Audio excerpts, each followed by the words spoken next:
Assalomu alaykum. Qo'lida bor aka-uka, opa-singillarimiz juda ham ko'p. Saxovatpesha insonlar ham ko'p. Hozir ro'za oyini boshida turibmiz. Lekin birovni gapiga birov ishonmaydigan vaqtlarda, zamonlarda yashayapmiz.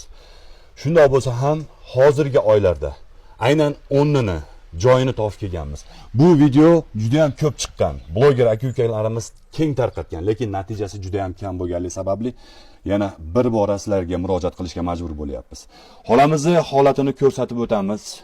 Og'ir ahvolda. Ikkita farzandi bor. O'g'li va qizi. O'g'lini ham nogironligi bor ekan. Qizi bir o'zi ishlab mana shu oilani tebratar ekan. Bu xonadon ko'rib turgan xonadonlar o'zlarini uyi emas, ijarada turishar ekan.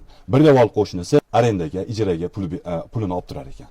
Akalar, opalar, singillar, agar qo'lingizdan kelsa, malol kelmasa, xohlasanglar kelib tomosha qilib ko'rishinglar mumkin. O'zingizlar xabar olishinglar mumkin. Issig'idan, sovug'idan deganda qo'lingizdan kelganicha maksimalniy repostlar tarqatib berib qo'ysanglar, qo'lida bor aka-uka singillarimizga yetib borib qoladigan bo'lsa, o'z hissalaringizni qo'shgan bo'lib qolasizlar. 20 ming dollar bilan hozir operatsiya juda ham zarur ekan.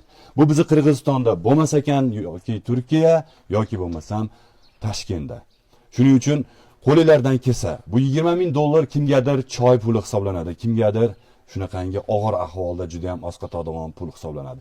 Lekin barchamiz birgalikda